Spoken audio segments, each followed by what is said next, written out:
अस्सलाम वालेकुम नाज़रीन, उम्मीद और दुआ करता हूँ कि आप लोग जहाँ जहाँ पर होंगे खैर आफियत से होंगे। नाज़रीन, अब से घंटा डेढ़ पहले जो मैंने ब्लॉग अपलोड किया था उसके अंदर मैंने आपको बताया था कि इस्लामाबाद की सिक्योरिटी पाक फ़ौज के हवाले करने का नोटिफिकेशन कर दिया गया है और वो 5 तारीख रात 12 बजे से सिक्योरिटी ऑनवर्ड्स संभाल लेंगी। लेकिन अब कुछ विजुअल्स ऐसे आए हैं और इस्लामाबाद के कुछ सहाफ़ी जो हैं जो फील्ड में इस टाइम के ऊपर उन्होंने रिपोर्ट किया है कि पाक फ़ौज के दस्तों ने आर्टिकल 245 के तहत इस्लामाबाद में सिक्योरिटी की जिम्मेदारियां संभाल ली और साथ कुछ फुटेजेस हैं, वो फुटेजेस मैं कोशिश करता हूं कि मैं आपको भी साथ दिखा सकूं।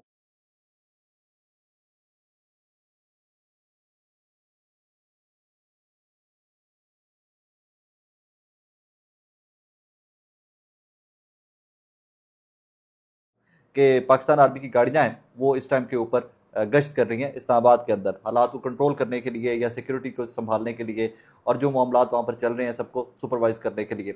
एक चीज़ इंतहाई खतरनाक है और वो हमारे मीडिया के एंड के ऊपर है। बिफोर इट के मैं डी चौक के विजुअल्स की जानिब आऊँ कि वहाँ पर इस टाइम क्या एक्टिविटी चल रही है, अली अमीन गंडापुर साहब की तकरीर की जानिब आऊँ कि जब से कुछ देर पहले उन्होंने की है। एक चीज़ इंतहाई खतरनाक है। अब से कुछ देर पहले एक खबर चलती है सिक्योरिटी जराए से कि जनाब KPK से भी फौज के दस्ते इस्लामाबाद के लिए निकल पड़े हैं।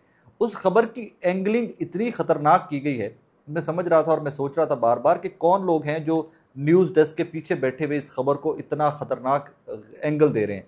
हालात इस तरह के हों तो उस टाइम के ऊपर आपका एक एक लफ्ज़ जो है वो बहुत मोहतात हो जाना चाहिए। सहाफ़ी को स्पेशली बहुत ज़्यादा मोहतात हो जाना चाहिए।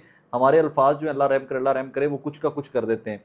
लेकिन कोई इंतहाई ही कोई गैर जिम्मेदार शख्स था जो बैठा हुआ था और PTV न्यूज़ के ऊपर बैठे हुए इन साहब ने एक ट्वीट किया, एक नोटिफिकेशन ट्वीट किया, न्यूज़ अलर्ट बना के वो ट्वीट किया और साथ लिखा KPK से भी फौजी दस्ते रवाना, इस्लामाबाद और गिरदोनवा में फौज की तैनाती के अलावा इंतशार पसंदों के अकब में KPK से फौजी दस्ते रवाना, सिक्योरिटी जराए। ये PTV न्यूज़ लिख रहा है जो स्टेट टेलीविजन है कि जो इतने हालात वाकयात को समझ ही नहीं पा रहा। आई थिंक ये पीछे कोई बच्चा बैठा होगा PTV न्यूज़ का, डिजिटल मीडिया का, और जिसने ये हरकत की है, ये खच मार दी है कि पता ही नहीं है कि इन सारी चीज़ों की इम्प्लीकेशंस क्या होती हैं। आपकी छोटी छोटी चीज़ें जो हैं वो कहाँ पे कहाँ ले जाकर खड़ा कर देती हैं आवाम को। बहरहाल ये बहुत ही गैर जिम्मेदाराना हरकत की है जिस किसी ने भी की है और इसके ऊपर I hope and I pray कि इसके ऊपर कोई ना कोई नोटिस हो और देखा जाए कि इतनी गैर जिम्मेदाराना स्टेटमेंट कैसे चल सकती थी, जिम्मेदाराना खबर कैसे चल सकती थी। उसकी एंगलिंग बहुत खतरनाक थी। ठीक है KP से फौजी दस्ते रवाना हुए, बाकी सब ने भी रिपोर्ट किया, ये एंगलिंग बहुत खतरनाक थी इस टाइम के ऊपर। अच्छा जी, अब आ जाते हैं, दो तीन चीज़ें मैं आपके सामने इस ब्लॉग के अंदर रखना चाहूँगा। एक तो डी चौक के जो मनाजिर हैं वो बड़े इंपॉर्टेंट है इस टाइम के ऊपर। ये पहले एक देखिए, ये एक छोटी सी वीडियो है, इसको ज़रा मैं साथ कोशिश करता हूँ किसी में, हाँ, स्प्लिट स्क्रीन में मैं चला दूँ कि ये कोई कर्नल साहब हैं, रिटायर्ड कर्नल साहब हैं और वो वहाँ से इस्लामाबाद में के ही रिहायशी हैं और जब उन्होंने देखा कि यहाँ पर बच्चों को पानी नहीं मिल रहा, शेलिंग हो रही है और वो टीयर गैस हो रही है, फेंकी जा रही है, तो आंखों से पानी निकल रहा है एंड ऑल दैट, तो वो नमक और पानी लेने घर चले गए। वहाँ से लाए अपनी गाड़ी में, उन्होंने रख के जनाब सबको बच्चों को वो पिला रहे हैं। साथ में कोशिश करूँगा ये फुटेज मैं आपको साथ दिखा भी दूँ। अच्छा, ये एक फुटेज है, ये फुटेज के ऊपर आकर कंपैरिजन है। मैं किसी को टॉन्ट नहीं कर रहा, एक सिंपल सा कंपैरिजन है आपके सामने रख रहा हूँ और ये कंपैरिजन अक्सर लोग सोशल मीडिया के ऊपर कर भी रहे हैं। ये फुल स्क्रीन के अंदर तरफ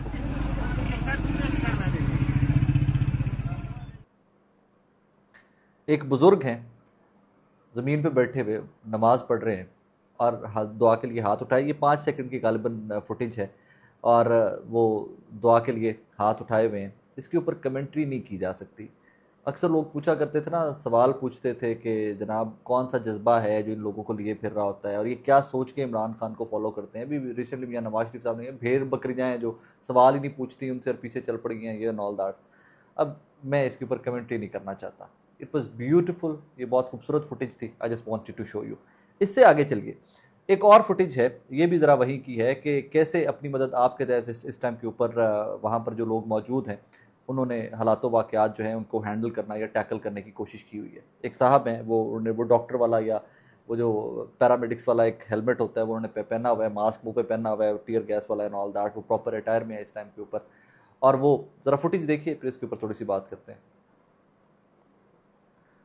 मतलब टीयर गैस हो रही है, इमेजिन कीजिए, टीयर गैस हो रही है, आसमान जो है वो स्मोकी है, कंप्लीटली स्मोकी है, स्मोक ही स्मोक हर तरफ है और वहाँ पर जो वर्कर हैं वो घरों से निकले हैं, दफ्तरों से निकले हैं, क्लिनिक से निकले हैं, डॉक्टर्स निकले हैं और वो अपनी वो जो रेमेडीज़ हैं इस टाइम के ऊपर लेकर वो लोगों के पास पहुंचे हुए हैं और वहाँ पर जाकर उनकी आंखों में कह रहे हैं आंखें खोलो, क्योंकि टीयर गैस की वजह से आंखों का प्रॉब्लम और सांस का प्रॉब्लम होता है।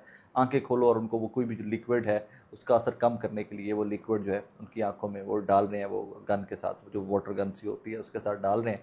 और ये इस टाइम के ऊपर मनाजिर हैं वहाँ के डी चौक के। अच्छा, इसमें एक और फुटेज है, वो बहुत ही इंपॉर्टेंट है, इवेंट के हिसाब से बहुत ज़्यादा इंपॉर्टेंट हो जाती है। इमरान खान साहब की सालगिरह का केक, अभी तक ये गुफ्तगू की जा रही है, ये अंडर डिस्कशन है कि हो सकता है अली बिन गंडापुर साहब अगर रात 12 बजे तक डी चौक पहुंच जाते हैं तो फिर वहां पर इमरान खान साहब की सालगिरह का केक काटा जाएगा। लेकिन एक ये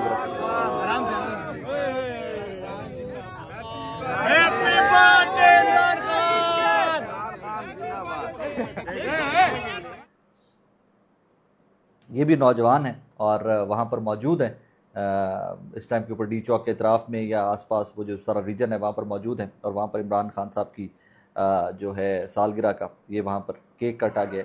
अब एक आते हैं इम्पॉर्टेंट फैक्टर की जानिब। इस टाइम के ऊपर इट्स वेरी अनफॉर्चुनेट टू से कि इस टाइम के ऊपर कोई भी सेन वॉइस मुझे गवर्नमेंट के एंड से, क्वार्टर से नज़र नहीं आ रही है। मैं इसके ऊपर बार बार गवर्नमेंट के एंड से कोई भी ज़रा होती है ना कि जिम्मेदार आवाज़ के बैठते हैं, बात करते हैं, रोकते हैं, डंडा पकड़ा हुआ है, मार देंगे, फड़ लांगे, पकड़ो इनको, तुन दो, ये कर दो, वो कर दो। डिजिटल मीडिया के ऊपर भी ये अपनी अपनी जमातों के मामला जो हैं लोग लेकर चल रहे हैं, लेकिन लोग समझते नहीं है कि मुल्क हम सब का है और यहाँ पर कुछ क्लैरिटी के साथ, कुछ सैनिटी के साथ बैठ कर बात की जानी चाहिए, कुछ मामलात को हल किया जाना चाहिए। सिर्फ डंडा या प्रेशर या पुश करना, पकड़ लो, अंदर दे दो, मारो, टीयर गैस फेंको, ये करो, वो करो, दीज आर नॉट सोल्यूशंस। ये कोई भी किसी भी तरह से सोल्यूशंस नहीं है। अली बिन गंडापुर साहब की अब से कुछ देर पहले की एक तकरीर है, एक स्टेटमेंट। अब ये स्टेटमेंट आपकी वो जब वो सारे सर्कमस्टांसिस को इनको रिलेट करके लाएं तो ये स्टेटमेंट की बहुत छोटी स्टेटमेंट नहीं है। जरा थोड़ा सा सिर्फ ये एक जुमला सुनने इनका, फिर मैं इसके ऊपर आगे। मुझे खतरा है जिसे गोली मार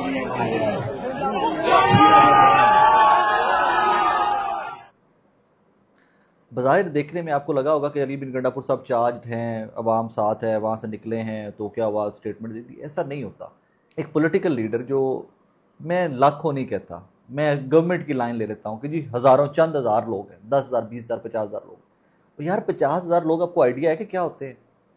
50,000 लोगों को एक लीडर लीड करता हुआ आ रहा है और फिर वो आपका बार बार ये भी फेंका जा रहा है हवा के अंदर कि जी अली बिन गंडापुर को गिरफ्तार कर लिया जाएगा, वो जरा इस्लामाबाद में दाखिल हो, ये करे, वो करो। खुदा के बंदो, हमारे फैसला साज इस्लामाबाद में बैठे हुए, इस्लामाबाद की सिक्योरिटी फोर्सेज जिन्होंने इस टाइम के ऊपर सारा ये ऑपरेशन आज का सारा किया है, या जो भी कोई इनको मशवरे दे रहा है, this is not about Ali Amin. ये क्यों इनको समझ नहीं आती कि अली अमीन गंडापुर को गिरफ्तार कर लेंगे तो क्या वो बाकी सारे लोग भाग के कहेंगे हम केपी के वापस जा रहे हैं? This is not going to happen, it doesn't work that way. आपको एहतियात से मामले को सुलझाना है या मजीद बिगाड़ना है? आप अली अमीन को गिरफ्तार भी कर लीजिए, लोगों ने वापस इस तरह नहीं जाना। फोर्स किस हद तक यूज करेंगे पाकिस्तान की फोर्सेस, पुलिस, एफसी, ये सारे किस हद तक पाकिस्तानियों के ऊपर फोर्स इस्तेमाल कर सकते हैं, that I leave to your wisdom. जिनमें विजडम नहीं है, I am talking about them, कि जो बार बार अभी भी आके कहते हैं कि जनाब ताज़ा दम हो, 1 घंटा अगला बहुत अहम है, ये कर दो, वो कर दो। It does not work that way, it's not about Ali Amin. Why people don't get it? ये जो सारे निकले हैं लोग, ये अली अमीन के लिए निकले हैं क्या कि अली अमीन को पकड़ लिया तो इन लोगों ने डिसहार्ट होकर, डिस्करेज होकर वापस चले जाना है? No, it's not about Ali Amin, it's about Imran Khan. आपने इमरान खान की कॉल पे ये लोग निकले हुए हैं, आपने इमरान खान से कॉल रिवर्स करवानी है। वो अनाउंस करेंगे कि घरों को चले जो उनका वीडियो स्टेटमेंट। और अब तो जो हालातों वाकयात हुए पड़े हैं, लोगों को, उनका जो वोटर है तहरीक इंसाफ का, उनको यकीन ही नहीं है किसी और लीडर के ऊपर। वो कहते हो सकता है मतलब 2 नंबरी करते हैं, हो सकता है इमरान खान ने ना कहा हो कॉल ऑफ करने को, ये मैं आके कहते हैं कॉल ऑफ कर, क्योंकि रिसेंट पास्ट के अंदर ये एक्सपीरियंसेस हो चुके हैं ना इस तरह के लोग वो पूछते हैं, सवाल पूछते हैं, लोग डबल माइंडेड हो गए हैं, लोगों को डाउट्स आ गए हैं माइंड के अंदर। 1 दफ़ा होता है, 2 दफ़ा होता है, इजाज़त दो यार, बार बार कह रहा था इजाज़त दो यार, एरिया कॉर्डन ऑफ करो, सील ऑफ करो, उनको सिक्योर करो, कोई एरियल फुटेज के साथ सारा उनको सर्वेलेंस दो, वहाँ पे सुपरवाइज करो, दैट्स इट। एक दिन बैठते एहतजाज करते, वापस चले जाते यार। अब आखिर में सबसे बारीक चीज़, एक डिफरेंट सर्कल से खबर निकलती है कि जनाब सीरियस बेसिस के ऊपर इस टाइम के ऊपर खैबर पख्तूनख्वा में गवर्नर राज लगाने के ऊपर बातचीत जारी है, मुशावरत जारी है। कुछ ने तो हमारे भाइयों ने ये भी लिख दिया कि तैयारियां मुकम्मल कर ली गई। क्रॉस चेक किया नहीं किया मुझे नहीं पता। हर बंदे की ना, मैं बार बार कहता हूँ कि हर साफ़ी के सोर्सेज का लेवल होता है। हमें जो बहुत लोग लग रहे होते हैं ना कि रैंडम सा जर्नलिस्ट है या बहुत बड़ी स्क्रीन के ऊपर नहीं है, उनके सोर्सेज कभी कभार बहुत बड़े होते हैं, और कभी कभार लगता है जो बहुत बड़े जर्नलिस्ट है, बहुत बड़ी स्क्रीन के ऊपर काम कर रहे हैं, वो बहुत छोटे मोटे सोर्सेज के ऊपर रिलाई कर रहे होते हैं। सोर्स कुछ भी हो सकता है, किसी का भी हो सकता है, ये इस इंडस्ट्री की एक नॉर्म है। तो हुजूर वाला गवर्नर राज की जो क्रेडिबल कुछ लोग हैं, जो पावरफुल क्वार्टर्स की, गवर्नमेंट की, तमाम लोगों की खबर रखते हैं, वो तो कहते हैं कि राइट नाउ गवर्नर राज कहीं पर अंडर कंसिडरेशन नहीं है, कहीं पर भी अंडर कंसिडरेशन नहीं है। लेकिन अगर ये गवर्नर राज लग जाता है तो मेरा सवाल फिर यही है कि एक तरफ आप सवाल पूछते हैं केपीके की गवर्नमेंट से कि तुम्हारी परफॉर्मेंस क्या है, तुम्हारी परफॉर्मेंस क्या है, एक तरफ आप गवर्नर राज लगा के उनको दोबारा से सियासी शहीद बना देंगे। तो फिर सवाल किनसे करना चाहिए?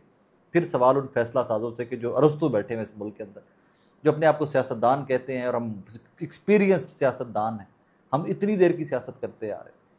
अगर इन लोगों का विजडम यही है ना, तो फिर मुझे यकीन माने कि फिर मैं खुद से ये चीज़ सोचने पे मजबूर हूँ कि इतनी देर हम पे हुकूमत करते हैं कैसे, हाउ। अब एक और चीज़ है, वो एक एंगल फरहान मलिक साहब हैं, बड़े सीनियर साफ़ी हैं, समा न्यूज़ के डायरेक्टर न्यूज़ हुआ करते थे, अब वो अपना प्लेटफॉर्म रन करते हैं, एवरीथिंग, बहुत सीजनड आदमी है, सिविल आदमी है, पढ़े लिखे आदमी है, पढ़े लिखे साफ़ी। उन्होंने एक एंगल मार्केट में फ्लोट किया एक चीज़ का, और मैं उसके बाद एंगल के ऊपर वाकई मैंने बड़ा वो थॉट प्रोवोकिंग सा एंगल था कि होते हैं ना कुछ चीज़ें जिनके ऊपर आप बाकायदा सोचते हो कि यार वाह। फरहान मलिक साहब कहते हैं कि आज जो विजुअल्स आ रहे हैं डी चौक से, इस्लामाबाद से, खैबर पख्तूनख्वा से, पंजाब के तो खैर विजुअल्स ऐसा नहीं आए क्योंकि पंजाब का फोकस कल लाहौर का प्रोटेस्ट है। कहते हैं इस टाइम के ऊपर पीपल्स पार्टी का और पीएमएलएन का वर्कर घर बैठा हुआ क्या सोचता होगा कि वो किस स्टफ के बने हुए, और पाकिस्तान तहरीक इंसाफ का वर्कर किस स्टफ का बना हुआ। इस स्टफ के कंपैरिजन के लिए सिर्फ एक फुटेज है, मैं ये फोटो है, एक ये फोटो है, और ये फोटो शेलिंग के दरमियान से है। ये फोटो देखिए तो आपको आइडिया हो जाएगा कि पाकिस्तान तहरीक इंसाफ का वर्कर किस स्टफ का बना। मतलब unbelievable kind of images, unbelievable kind of वो जो एक्टिविटीज़ वहाँ पर, एक दूसरे की हेल्प, पानी, खाना, first aid and all that, वो सारी चीज़ें वहाँ से नज़र आ रही हैं। बहरहाल ये अब तक की ताज़ा तरीन सूरत हाल है।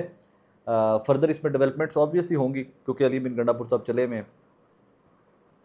एक्सक्यूज़ मी, मे बी घंटा दो अगर टारगेट है डी चौक पहुंचना ही मंजिल है, तो घंटे दो से ज़्यादा का टाइम नहीं होगा, अली बिन गंडापुर पहुंच जाएंगे वहाँ पे। लेकिन अब फौज वहाँ पर पहुंच चुकी हुई है, अब हालात वाक़यात कैसे बदलते हैं, इसमें मैं अगले ब्लॉग तक कुछ इन्फॉर्मेशन फर्दर इकट्ठी करके जो ग्राउंड रियलिटीज़ होंगी वो इंशाल्लाह आपके सामने रखने की कोशिश करूँगा।